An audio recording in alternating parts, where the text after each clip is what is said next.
And a world-renowned African-American artist is filing a racial discrimination complaint with the New York State Division of Human Rights. He says hotel staff workers racially profiled him. Khalil Robert Irving, whose work has appeared at the New York Museum of Modern Art, says the manager there at the Hotel Highline in Manhattan went into his room while he was sleeping. The manager says the door to the room was slightly open. The manager says he asked if the man inside was okay and then left. But the artist says the staffers came back into his room without knocking. The suit claims the pair hovered over his bed and began yelling and using abusive language toward him. They accused him of being homeless, but the artist says once he was able to prove he rented the room, they apologized and left. This is so disturbing and just so scary for so many different reasons. If you are the hotel manager, then you have access to the computer system. So let's just say hypothetically he was staying in room 715. Just go downstairs, look in the computer and see if room 715 is in fact occupied. And if it's occupied, then he's not homeless and he's not stealing the room, right? Yeah. Going into someone's room in the middle of the night, staring, hovering over them, yelling obscenities, accusing him of being homeless is just outrageous.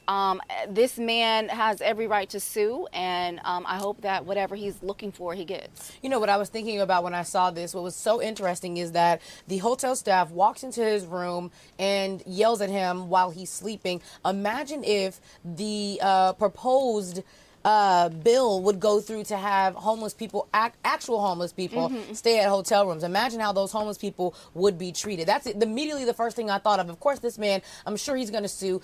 You know, he wasn't, I don't believe, physically harmed, so of course he's going to get some money for this. But imagine if real homeless people were staying at a hotel room at the Ritz-Carlton, and then the hotel staff thinks that you don't deserve to be there. And imagine how those people would be treated. So you know, this really upset me, because I'm just thinking about the homeless people they don't even know. For those who thought like it would be a good idea to go to the hotel rooms, this is how they would be treated. And so they need to, this is not the right place for homeless people to even be. So for those who don't know, Demi is talking about that bill that's going to be on the ballot here in California for homeless people to be able to, empty hotel rooms would have to go to the homeless people at night. We talked about this a couple of weeks ago on the show, just to catch you guys. No, we definitely did. And back to what you said, Mimi, like if you go downstairs to the computer, there should be a name in it too, right? So if you walk into the room and you say his name, and maybe he responds, then that can like de-escalate the situation. But something like that could lead to an ass beating. I mean, I'm just gonna say what it is, because imagine if you come to my room, I know it's my room, but then so what if he would have got up and done something like that and hit one of them, or in fear or protecting himself?